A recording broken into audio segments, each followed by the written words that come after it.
penal, el derecho procesal, sino que también es un constitucionalista, como un hombre que ha escrito infinidad de libros que ayudan a entender lo que es la verdadera aplicación de la jurisprudencia.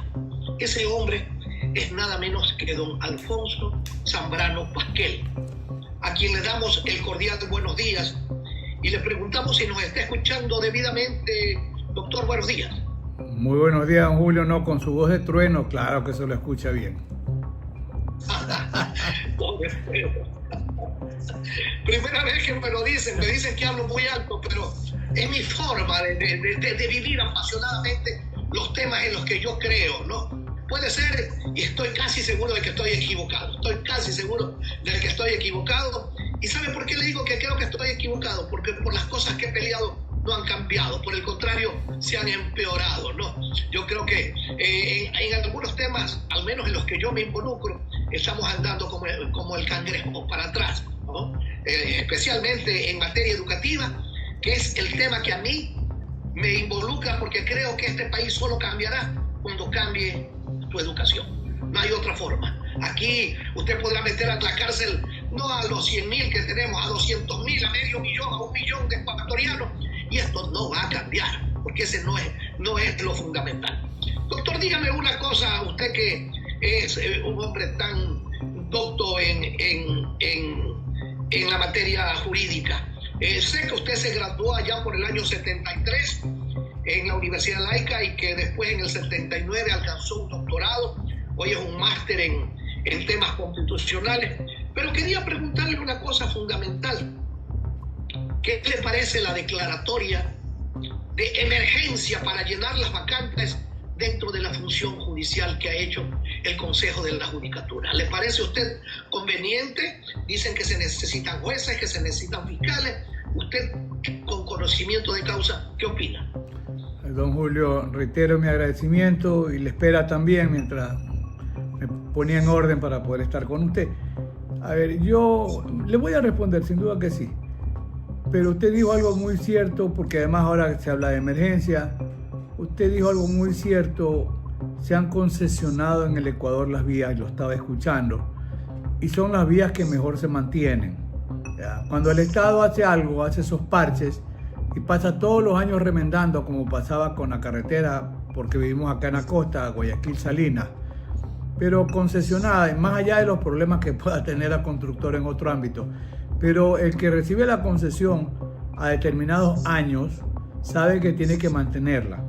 Y entonces gastará menos si hace una buena construcción. Ese es parte del negocio en estos contrapesos que yo llamo. Entonces, en el Ecuador y en cualquier parte del mundo civilizado, la concesión responde a un interés público. Pues. En Chile, autopistas, y mire, el peaje es automático. Entonces, a usted le cobran cada, más o menos, la media es que cada 50 kilómetros $1. Son estándares internacionales. Entonces, usted quiere ir más lejos, paga más. ¿Ya? Entonces, esa es la manera como quien invierte recupera sus recursos y lo hace de una manera, de una buena inversión en razón de la calidad de la obra. Entonces, ese es un error terrible, que no se concesione, es la única salida. Y en el tema de la educación solamente usted tiene toda razón, porque el sector más golpeado es el sector en los estratos sociales. Probablemente la educación sea la cenicienta a la que nunca le llegan las zapatillas, ¿ya? Y ¿qué ocurre? Que el sector más golpeado es el sector más vulnerable, los más empobrecidos, y lamentablemente es el ejército de reserva de la delincuencia de mayores. Y eso el Estado, no hablo de este gobierno, don Julio, el Estado ecuatoriano es indolente, el Estado, porque mientras no trabaje para recuperar ese tejido social, van a haber más de 50 muertes violentas por 100.000 habitantes año a año. Es decir, el tema no para, el narcotráfico se ha tomado, lamentablemente el país.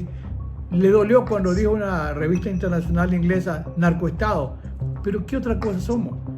Y ayer decía alguien con un comentario muy oportuno desde España, está muy preocupado el presidente Trump por el tema del narcotráfico, porque están llevándose a un delincuente ecuatoriano a Estados Unidos, pero ni siquiera hacen bien la tarea, porque lo que dice la DEA de Estados Unidos, y es People, traficante internacional, no coincide con los datos de la policía ecuatoriana. O sea que hasta los partes fueron torpemente armados. Entonces España le dice, oiga, hagan la cosa bien. Y ahí dijo un comentario muy grave: tanta preocupación por el narcotráfico. ¿Y por qué no se preocupa Estados Unidos por el tema de Ecuador, que es el principal exportador de cocaína? Fíjese, o sea, es terrible lo que pasa. Pero vea, don Julio, a ver, el tema de la emergencia, todos quisieran que mejore la justicia. Incluso por el tema, tenemos un proceso de selección del nuevo fiscal general, al que vamos a hablar seguramente, lleno más de sombras que de luces, más de sombras que de luces. La emergencia es una respuesta, sí, porque permite, como usted que ha sido un legislador de mucho tiempo y un diputado muy crítico, sabe que las emergencias también se prestan primero para tener dinero rápido, ¿ya?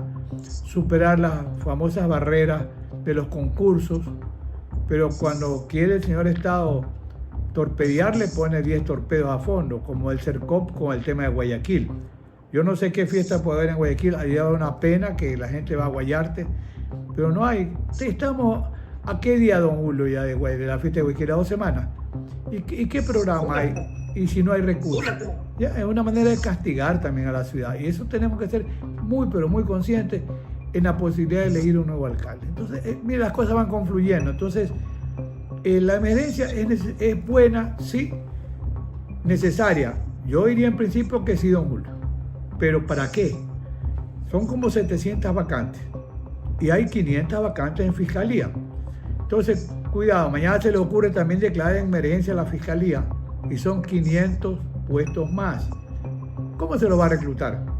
Si es que se escogiera a los más capacitados y a quienes quieren ir a prestar servicio público, es correcto, porque no es que tampoco los jueces hoy y los fiscales reciben sueldos, para decirlo gráficamente, de muertos de hambre. No.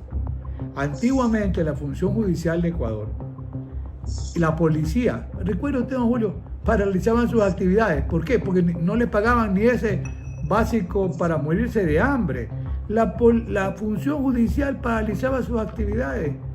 Pero hoy, con economía dolarizada, es cuestión de revisar los estándares de ingreso.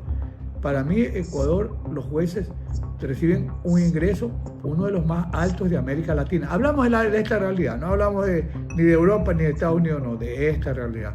Entonces, no es que se está muriendo de hambre, ¿ya?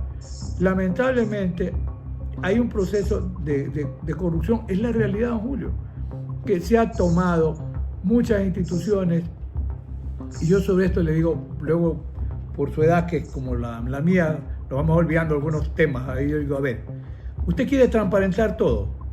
¿Qué habría que hacer? Un análisis patrimonial, don Julio. Nada más y nada menos. Ahí aparece cuánto gana, cuánto bienes tiene, si tiene la amiga, si tiene el novio, si tiene el amante, cuántos carros se ha comprado. Doctor Temprano, pero una cosa. Oiga, yo fui diputado. ¿Sí? Allá por el año 79. Y ya existía y existen leyes para saber el patrimonio del funcionario público, fundamentalmente. A mí, yo he firmado no sé cuántas veces para que me puedan escarbar mis cuentas y no pasa nada. Sí. Y ahora quieren nuevamente hacer leyes para lo mismo que ya existen. Porque eso de escarbar el patrimonio existe hace muchísimos años. Usted para posesionarse tenía que decir, hasta los profesores, discúlpeme, un profesor de escuela tenía que decir cuál era su patrimonio, háganme el favor.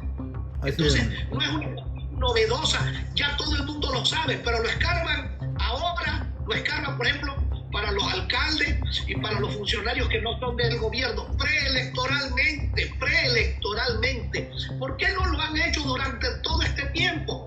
¿Dónde estaba la Contraloría? ¿Dónde estaba la Fiscalía? ¿Dónde estaba la UAFE? ¿Dónde estaban estos organismos que se sobreentiende son organismos de control, la superintendencia de bancos, de compañías? ¿Dónde han estado? ¿Han estado funcionando?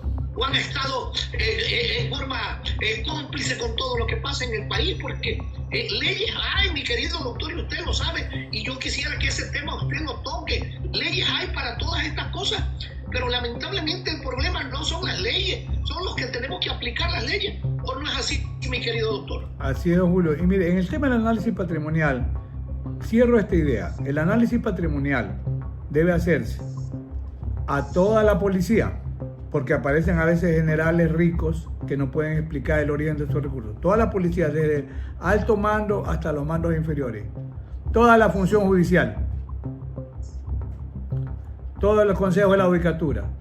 Toda la administración pública, don Julio. La fiscalía, los jueces, los abogados. Los abogados, sí, todos los profesionales. Eso es actuar con honestidad, don Julio.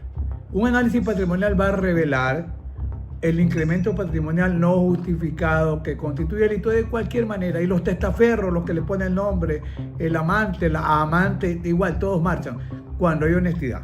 Cuando hay honestidad. Entonces, como usted bien dice, leyes no es que sobran, pero hay más que suficiente. Hay una ineficiencia operativa cuando les interesa, porque en un momento dado, a ver, no es que la UAFE es mala. Nació en el 2005, luego cambia el nombre, primero era Unidad de Análisis Financiero, sigue siendo. Pero, don Julio, la UAFE recibe entre 5.000 ahora 8.000 reportes de operaciones sospechosas. Yo le cito casos porque trabajo era con investigación. En el año 2022 recibió 4.850 reportes de operaciones sospechosas que probablemente provienen de los bancos, financieras, vendedoras de vehículos, constructores, registro de la propiedad, notarios, que tienen que informar. No le dicen al cliente, oiga, voy a decir que usted compró. No. Tiene la obligación de decir. ¿Sabe cuál fue el resultado? 4.850 reportes. 20 escogió la UAFE. Y la UAFE dice, es reservado. Reservado mientras usted investiga. Pero luego yo quiero saber cómo usted lo selecciona. Porque es opaco. Hay una reserva, yo digo que hay una selección. Entonces a algunos sí les cae el hacha, como usted bien dijo. A otros no. Entonces, ¿y cuántas condenas ha tenido la Fiscalía por lavado de activos en ese año? Puede ser que 3, don Julio. Eso, de 4.850. Por eso, frente a esto, a algunos no les gusta el modelo, pero mira, hay modelos que sí sirven.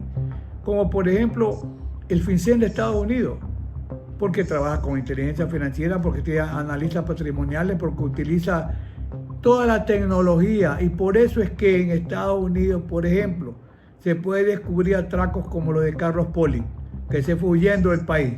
Creyó que no pasaba nada, tenía dinero en Panamá, lo comenzó a llevar a Estados Unidos, tráigalo, invirtió, era hasta, no sé, prestamista de dinero, él, el hijo, y llegó un momento, a ver, le cayeron, a ver, explique, ¿usted de dónde tiene tanto de recursos? Y está condenado, y el hijo va por la misma línea. Es decir, sí hay modelos que pueden servir, pero hay que tomarlos, don Julio. El sistema siempre, usted es un crítico como yo, constructivo, como pretendo ser yo, y cuando hacemos este aporte es para que mejore la situación. Entonces, reglas claras, ¿a quiénes se va a nombrar? Mire, lamentablemente, la academia ecuatoriana está muy lejos de la participación en el ámbito político. Tiene que haber una democracia participativa. Pero, ¿qué hacen los colegios de abogados? Yo por eso no voy jamás al colegio. ¿Qué hace la federación? ¿Qué hacen los médicos? ¿Qué hacen los economistas? ¿Qué hacen los ingenieros? El sector profesional ecuatoriano ha abandonado su rol histórico, que tiene que estar presente para cuestionar. Mire, yo le digo a los alumnos, ahora sigo siendo profesor de posgrado, si alguien dice aquí que no está bien, dígame que no, dígame por qué.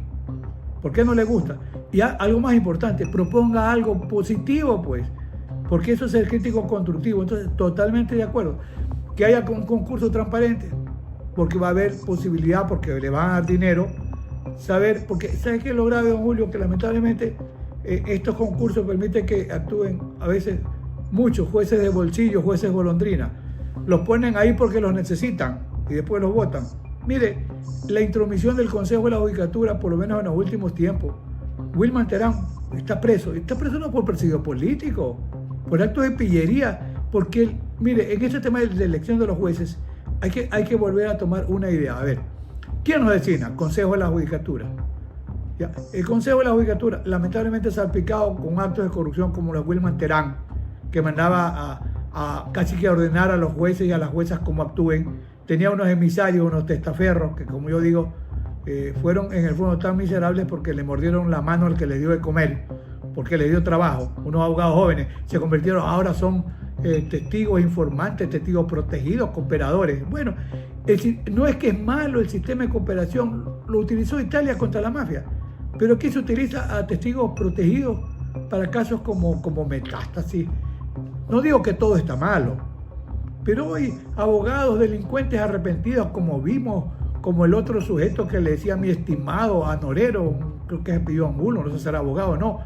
Entonces, los abogados también, don Julio, han tenido un rol, no todos, exacto, algunos, un rol negativo. Se convieron, esos abogados tienen que sufrir las consecuencias, sí, y yo soy radical en eso. Un abogado al que se le pruebe un acto de corrupción, no un acto de legítima defensa, puede defender al que quiera. Yo digo, Dios no necesita defensores, tal vez el diablo sí. Cobra su honorario, los tributa, los declara. Y este tema tiene que ver, luego el tiempo no da. Hoy lo siguen persiguiendo a Eduardo Carminiani. Y en el fondo hay un tema contra el Diario Expreso.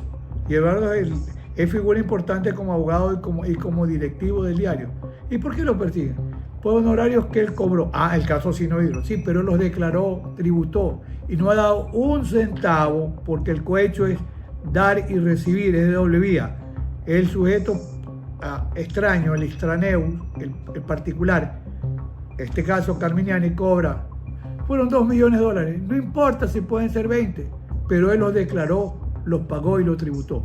Pero como hay sufridores y envidiosos, bueno, pues un buen abogado tiene derecho a cobrar lo que corresponde de acuerdo con su capacidad, pero tiene que pagarle al Estado, sí. Y por esa razón dice Carminiani, pruébenme que yo he dado un centavo a alguien, yo cobré mis honorarios y los he tributado. Entonces, fíjese, el sistema funciona así, pero cuidado porque también se crean falsos positivos. Entonces, queremos jueces, fiscales que vengan, pero que actúen con honestidad. ¿Qué se necesita de los jueces, don Julio? Independencia, autonomía, como se llama su programa. Yo le agrego 2 componentes que no están en la Constitución: conocimientos y probidad, don Julio. Working, un gran filósofo norteamericano, él hablaba de Hércules, el juez Hércules, pero era simbólico, el juez Hércules no existe. Hasta aquí le marchó con el talón, le pegaron el talón donde era vulnerable.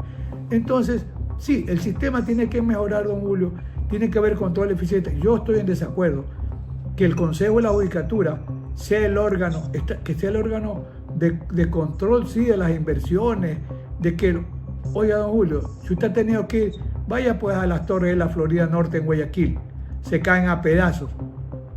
Ahí el orine y el estiércol circulan, se están cayendo los techos, que no hay recursos. Usted vea el edificio en Quito, el edificio del Complejo Judicial Norte, es un lujo, cerca de la Corte Suprema.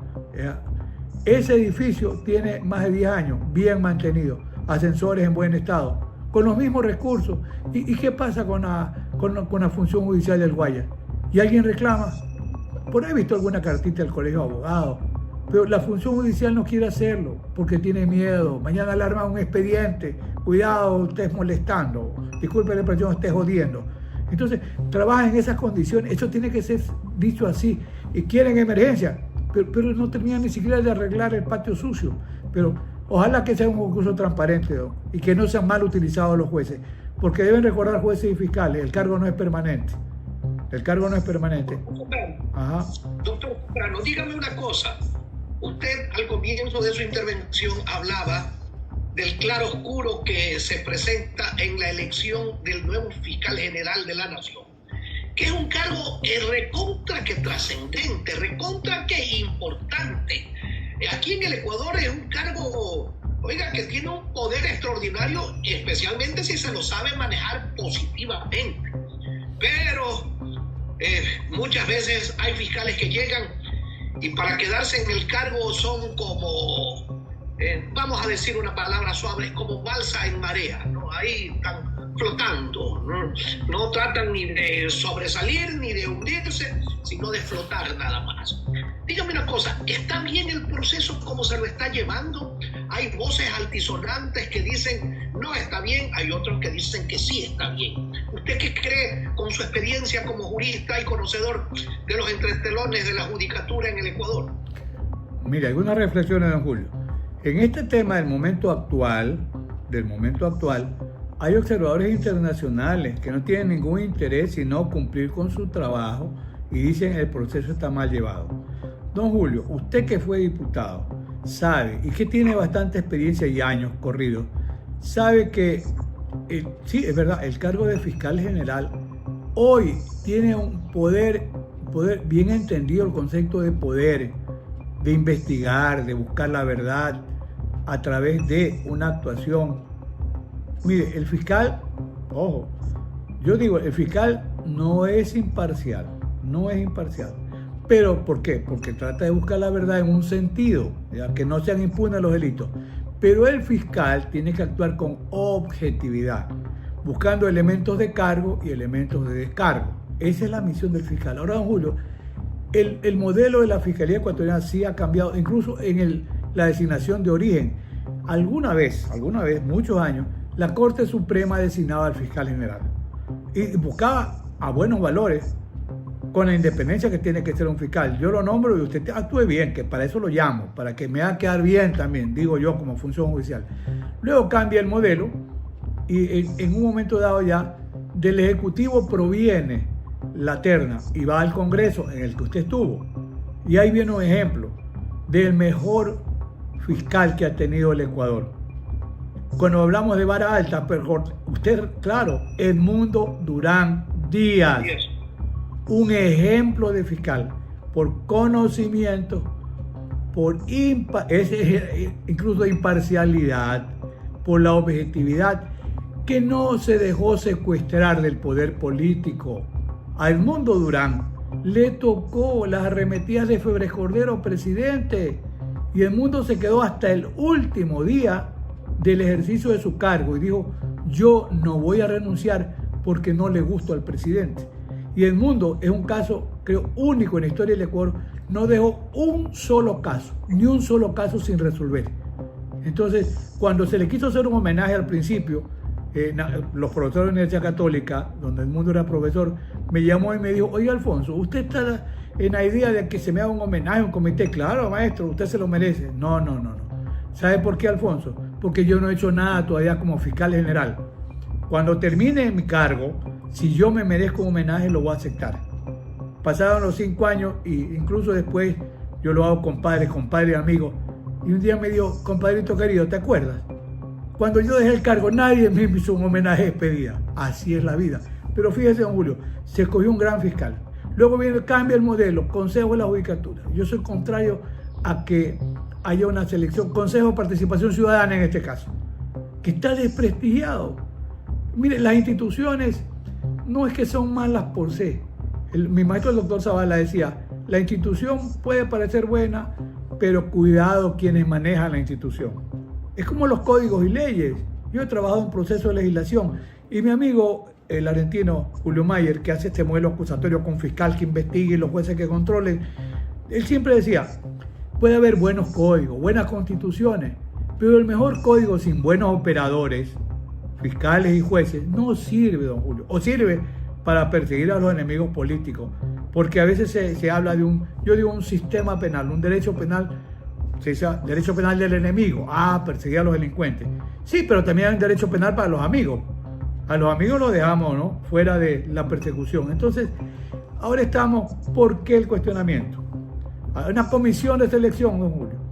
Se supone que si se va a designar a una figura como esa, que es el titular del ejercicio de la acción penal, y yo jamás voy a abominar de este modelo porque yo me siento responsable.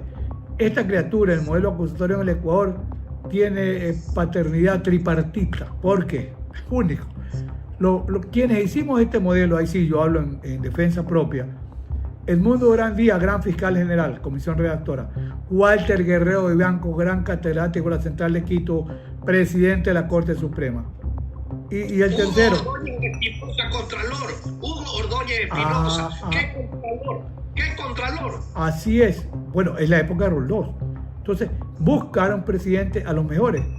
Y Febres Cordero nombró un contralor que después se le convirtió en una piedra en el zapato, Marcelo Merlo Jaramillo.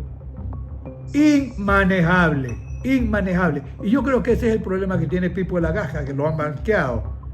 Pero le dijeron: oiga, pero usted estuvo con el gobierno. Sí, señor, Yo cumplí con mi rol y me fui.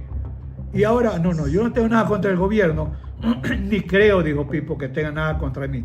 Pero si va a poner un fiscal general que ya se sabe que no lo va a poder manejar, mejor es que no lo ponga. Mire, yo escuché esa expresión una ocasión a un político muy prestante, que se le preguntó, ¿por qué no lo apoya fulano de tal, que es un buen jurista? Y dijo, el mejor penalista que tiene el Ecuador es esta persona. ¿Y por qué no lo apoyas? ¿Sabe por qué? Porque es inmanejable. Por eso no lo voy a apoyar. Por eso. Doctor, hagamos un parangón. ¿Ya? Debe seguir con este Consejo de Participación Ciudadana y Control Social haciendo las designaciones de trascendencia, o se debe volver a ese viejo esquema de que el Congreso sea el que designe. Le converso esto porque a mí me tocó vivir un Congreso de primera, ¿no? Con realmente figuras, con gente que sabía lo que decía y que actuaba acorde a sus principios y a sus ideales. En la mayoría de los casos, siempre habrá excepciones, siempre habrá un clavijazo. Un clavijazo, ¿no? Un clavijazo. Así es, ahí tuvimos el clavijazo, casualmente. Pero, doctor, Hugo Ordóñez Espinosa, Edmundo Durán Díaz, que usted acaba de nombrar al presidente de la Corte Suprema de Justicia de aquella época. Walter Guerrero de Banco. Así es. Así es. Gonzalo Zambrano Palacios. Oiga, y los elegía el Congreso y ahora se asustan de que los políticos los elijan.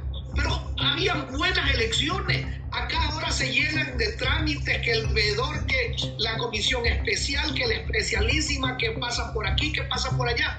¿Cuántos años tenemos observando esto? ¿Para qué? No hemos ganado nada absolutamente. Tenemos fiscal encargado, todo es encargado y todo es manejable, como usted lo dice. No hay en los inmanejables, esos brillan por la ausencia. Entonces, ¿usted cree que deberíamos volver al sistema de que sea el Congreso el que designe a las principales autoridades del país? Totalmente, don Julio. No hay vuelta que dar. Mire, el modelo ha fracasado. Yo no sé si, pero como es funcional en un momento dado al ejercicio del poder político, no se plantea. Yo pienso que si hay una consulta para suprimirlo, que además diga que debe retornar la capacidad de selección al Congreso de la República, o llamado Asamblea, yo creo que va a haber un consenso unánime en el país de que así sea. Y mire, si usted recuerda a Estados Unidos, John F. Kennedy, a quien él propuso como fiscal general, nombró, no que lo propuso, a su hermano. Y Robert Kennedy, que era además después luego un gran candidato a ser presidente, lo asesinaron igual que a John. Pero ¿qué propuso? No iba a quemar las naves con un hermano delincuente, un gran jurista, ya que fue un ejemplo. Esos ejemplos hay que recordarlo, don Julio. El Ecuador tiene que retornar al viejo modelo, pero un modelo para mí importante y exitoso, que dejó la impronta de grandes juristas en las cortes. Y ojo, ¿quién va a designar a los jueces? Mire, la Corte Suprema de esa época, ¿qué hacía la Corte Suprema? La Corte Suprema tenía una comisión seleccionadora. Las Cortes Supremas designaban a las cortes provinciales y designaban a los jueces de primer nivel y a los tribunales, y se hacía una escogencia de lista, de base de datos.